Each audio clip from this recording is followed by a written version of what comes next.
शुभ संध्या। आज हूँ 9 एप्रिल मंगलवार। आज भिडियो आपण मैंने जानवाक पाइबा संध्यार 5टी गुरुत्वपूर्ण खबर। तेज दर्शक बंधु आसतु जाना कौन रही संपूर्ण खबर।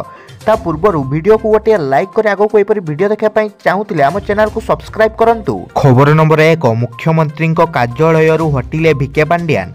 बीजेडी नेता भिके पांड्यान ऑफिसर की नेता ताहा सरकार स्थिर करंतु बोली बीजेपी अभियोग पर आज मुख्यमंत्री कार्यालय ऑफिसर तालिकारु पांड्यानक ना सरकार हटाई देइछंती। राज्य में निर्वाचन आचरण विधि बलवत्तर थिबारु 5T और आम ओडिशा नवीन ओडिशा अध्यक्ष भावे से कौनसी सरकारी सुविधा पाई परिबे नहीं। पांड्यान एबे केवल जड़े राजनीतिक व्यक्ति भावे परिचित हेबे। तेबे पांड्यानंकु मिलिथिबा व्यापक पुलिस सुरक्षा को राज्य सरकार प्रत्याहार करिसंती कि नहीं ताहा जणा पड़िनी। राज्य बीजेपी मुखपात्र अनिल विश्वाल आज ट्वीट करी दर्शाइछंती जे 5T और मुख्यमंत्री कार्यालय भिके पांड्यान विदा होइछंती। गत 4 दिन तले बीजेपी एक सांबादिक सम्मेलन करी पांड्यान नेता ना ऑफिसर ताहा सरकार स्थिर करंतु बोली दाबी करितिला। खबर नंबर 2। भारत में द्रुत गति में बढ़ुची मोबाइल वॉलेट पेमेंट। वर्तमान देश में मोबाइल वॉलेट रो प्रचलन बढ़ुची। खास करी यूपीआई रो व्यवहार बहुल मात्रा रे वृद्धि पाइची। आउ एही सुविधा नगद एवं कार्ड भली पारंपरिक उपाय को पछरे पकाइबारे लागिची। बड़ कथा हेउची वर्तमान यह प्राथमिक पेमेंट ऑप्शन भाव में बेस लोकप्रिय होईची। काहाकू टंका देबा हेउ बा नेबा समस्तंकर प्रथम पसंद पालटिलाणी यूपीआई। एहारी मध्यरे लंडन स्थित अग्रणी data analytics company global data UPI रो कारोबार को नहीं एक रिपोर्ट जारी करिची। जेउथिरे आगामी समय रे यूपीआई किभली भूमिका निभाइबो से नहीं उल्लेख करा जाइछि। रिपोर्टे कुहा जाइछि आगामी किछि वर्ष रे भारत रे मोबाइल वॉलेट माध्यम रे पेमेंट वृद्धि पाइबो। रिपोर्ट अनुसार 2028 मध्य रे यूपीआई रे 531.8 लाख कोटी टंकारु अधिक कारोबार हेबार संभावना रहिछि। आउ 2024 एवं 2028 मध्य रे 18.3% चक्र वृद्धि वार्षिक हार देखा मिलिबो। खबर नंबर 3। पोस्टाल बालाट रे भोटिंग आरंभ। लोकसभा निर्वाचन पर मतदान एप्रिल 19 रे आरंभ होबो। किंतु पोस्टाल बालाट रे भोटिंग आरंभ होईची। देशर विभिन्न अंचल रे एप्रिल 7 ठारू पोस्टाल बालट अर्थात डाक मतपत्र माध्यम रे मतदान आरंभ होईची।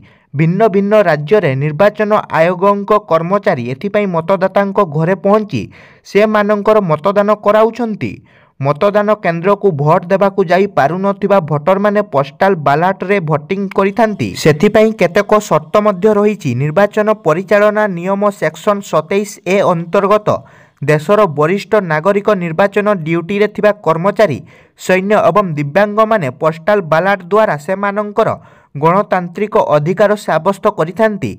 वरिष्ठ नागरिकों मध्य 80 वर्ष बयसरु अधिक वयस्कों एही सुविधा प्रदान करा जाइथाय।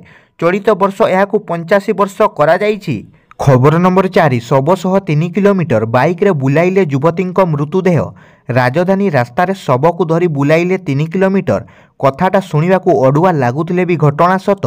2टी बाइक रे 3 जण युवकों एही कारनामा सारा राज्य रे चांचल्य खेलाई देइछि। रास्ता रे 2टी बाइक जाउथिला। गोटे बाइक रे 2 युवकों मझिरे बसिथिले जणे युवती। आउ गाड़ी पछे पछे आउ एक बाइक तांकू फॉलो करुथिला। किंतु रास्ता सारा युवती गोड़ घसाड़ी होई जाउथिबारु देखि संदेह प्रकट करिथिले स्थानीय बासिंदा। बाइकटी को अटकाइबाकू चेष्टा करिबारु से माने चकमा देई खसी जाइथिले। लोक माने गड़ाइबारु बाइक रे थिबा युवक माने रास्ता रे पड़ी जाइथिले। आउ जणा पड़िथिला युवतींकर पूर्वरु ही मृत्यु होई सारिछि एवं मृत्यु देह को पड़िबा किंबा पति प्रमाण नष्ट करिबा पई उद्यम करुवा स्पष्ट होइतिला। मृत्यु देह को जबत करी शव व्यवच्छेद पई पठाइछि धौड़ी थाना पुलिस। मृत्यु युवती जनक हेउचंती गंजाम हिंजुड़ी काटू अंचलर भाग्य डाकुआ। से शिशुपालगढ़ अंचल रे रही आसुतिले। गत 3 मास तले लेबर मिस्त्री भावे काम करुतबा शेख राजू और भाग्य प्रेम विवाह करी अन्यत्र रहुतिले। हठात गतकाली विलंबित राति रे भाग्यंक मृतदेह को ठिकणा लगैबार मास्टर प्लान करितिला राजू। तेबे मास्टर माइंड शेख राजू और तार 2 सहयोगी ओबाइदुर शेख और जेनारुल शेख मृतदेह को नष्ट करिया पई लिंगपुर नदी आड़कू आनिथिबा पुलिस तदंतरु जानिबाकू पाइछि। एही 3 अभियुक्तों को पुलिस गिरफ करिछि। खबर नंबर 5। सुना दर 71,000 टपिला सर्वोच्च स्तर रे रूपा।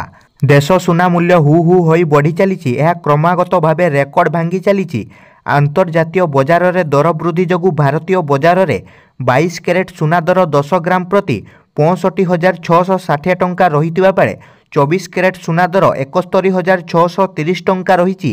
ସେହିପରି ଓଡ଼ିଶାରେ ଭୁବନେଶ୍ୱର 22 କ୍ୟାରେଟ୍ ସୁନା ଦର 65,660 ଟଙ୍କାରେ ପହଞ୍ଚିଥିବା ବେଳେ 24 କ୍ୟାରେଟ୍ ସୁନା ଦର 71,630 ରହିଛି। ମୁମ୍ବାଇରେ 22 କ୍ୟାରେଟ୍ ଓ 24 କ୍ୟାରେଟ୍ ମୂଲ୍ୟ 65,660 ଟଙ୍କା ଓ 71,630 ଟଙ୍କା ଥିବା ରେକର୍ଡ ହୋଇଥିବା ବେଳେ ନୂଆଦିଲ୍ଲୀରେ 65,810 ଟଙ୍କା ଓ 71,780 ଟଙ୍କା ରହିଛି। ପୂର୍ବ ଭାରତର ପ୍ରମୁଖ ସହର କୋଲକାତାରେ ଯଥାକ୍ରମେ 65,660 ଟଙ୍କା ଓ 71,630 ଟଙ୍କା ରହିଛି।